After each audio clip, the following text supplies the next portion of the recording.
darināt vīnu, ābolu vīnu, darināt ābolu sidru, darināt kādu stipro dzērienu no āboliem. Tā, es gribētu teikt, ka tāda sena aizmirsta māka, kas ir jārada no jauna. Tas, ko mēs abolās darām, mēs ejam dārzā, vācam ražu, spiežam reizi gadā svaigu sulu, raudzējam, un beigās top īsts un dabīgs naturāls produkts no pašu Latvijā audzētiem aboliem. Abalas saknes ir meklējamas Abalas ielajā netālu no Sabilas, kurā mēs 2010. gadā iestādījām vīnogdārzu mūsu lauksaimniecībā un sākām nodarboties ar vīnkopību. Tā kā vīnogām ir vajadzīgi vairāk gadi, kamēr viņas izaug, nobriest, un tikai tad mēs saprotam, kur ir pareizā šķirne, mēs nolēmām negaidīt un sākt darināt augļu vīnus, vēlāk arī ābolu sidru. Tajā brīdī, kad izaugām no tādas nelielas, mājas un garāžas ražotnes, mēs meklējām vietu, kur izplasties. Un nonācām šeit, Tukuma pievārtē, vietā, kur kādreiz bija marinēti gurķi, kur bija vecas konzervceks. Pārbūvējām, ievācāmies šeit, un šeit šobrīd ir Abalas mājas.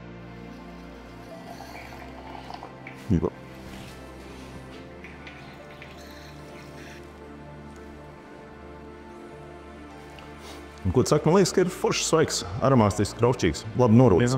Jā, manuprāt, ļoti tipiski Latvijas ābolu sidram. Viss, kas labākais, kas var būt, gan augļainums, gan skāba, kraušķīgums. Šis mans dēls, Niklas. Kad es uzsāku sapni par Avalas, viņš vēl bija mazs puika, kurš tad vasarās palīdzēja mazgāt kādas traukus un neko daudz par vīndrīšanu nezināja. Bet tad viņš izauga un devās ārzemēs un izmācījās par vīndari. Kopš 20. gada viņš ir atpakaļ mūsu komandā, un viņš dara brīnumus. Mēs tikko esam ieguvuši bronzas medaļu Dekanter, kas ir prestižākais angļu vīnu žurnāls ar savu vīnogu vīnu, arī vairākus apbalvojumus Latvijas konkursos un, protams, arī dažādos sidru konkursos. Un tas lielā mērā ir pateicoties Niklasam un viņa prasmēm, zināšanām, un es ļoti lepojos par viņu. Mūžu divu mūžu mācījies, pa vairāk nav ko piebilst. Jā. Ļoti svarīgs abalas attīstības posms noslēdzās pagājušā gada, tātad 23. gada beigās, kurās mēs atklājām mūsu jauno ražotnes cehu, kas ļauj mums pildīt līdz pat 2,5 miljoniem pudeļu gadā.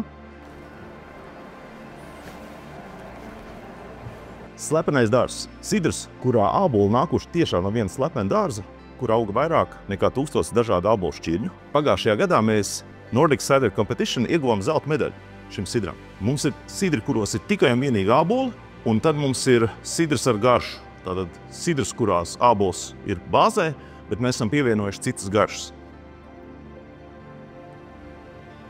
Abalas Vīndarītavā esam ierīkojuši burvīgu vietu degustācijām, kur var sabraukt gan pilns autobuss ar ārzemju viesiem, gan nelielas pašmāju kompānijas, kas grib vienkārši labi pavadīt laiku. Mēs uzklāsim jums galdu, sagatavosim dzērienus un pacienāsim. Un procesa gaitā parunāsim par vīnu, sidru, mūziku, mākslu un dzīvi. Pie kā? Visi esat aicināti laipni ciemos pie mums šeit uz ražotni, apskatīt, kā top sidrs, kā top vīns un vēl daži citi mūsu slavenie dzērieni.